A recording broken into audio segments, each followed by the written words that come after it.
Il y a un grand voyage maintenant dans l'histoire grâce à Gérard Dalmas et Christian Leroux. Nous allons au Moyen-Âge avec les trouvères, eux c'était au nord, et les troubadours, eux c'était au sud, pour ces pop stars de l'époque qui passaient de château en château ou de village en village, moitié chansonniers et moitié artistes. Voici les troubadours en Corrèze.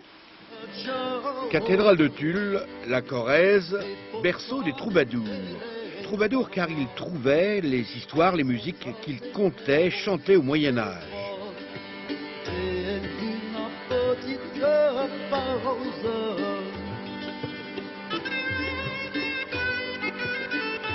Justement, Troubadour Art Ensemble retrouve vers et partitions de ses créateurs occitans et les font revivre.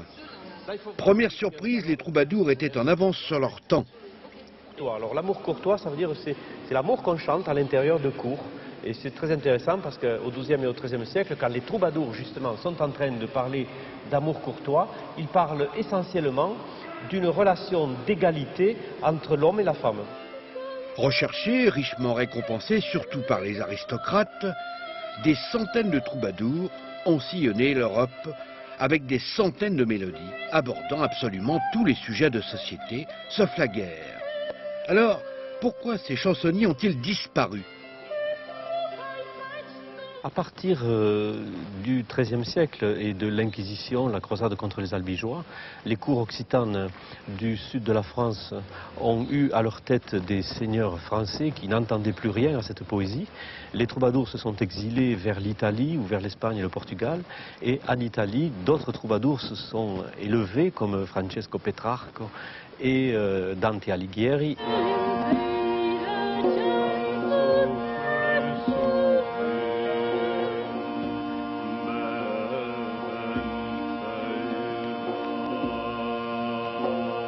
Les baladins en balade, ils arrivent au 7e et dernier concert organisé par le Conseil général corrézien avant une nouvelle tournée mondiale dès le printemps 2001.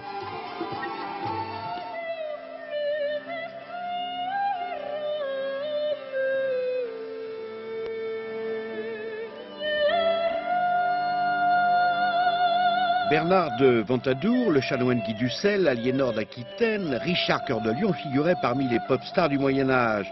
Époque encore sombre et brutale dans laquelle les troubadours ouvraient une fenêtre raffinée.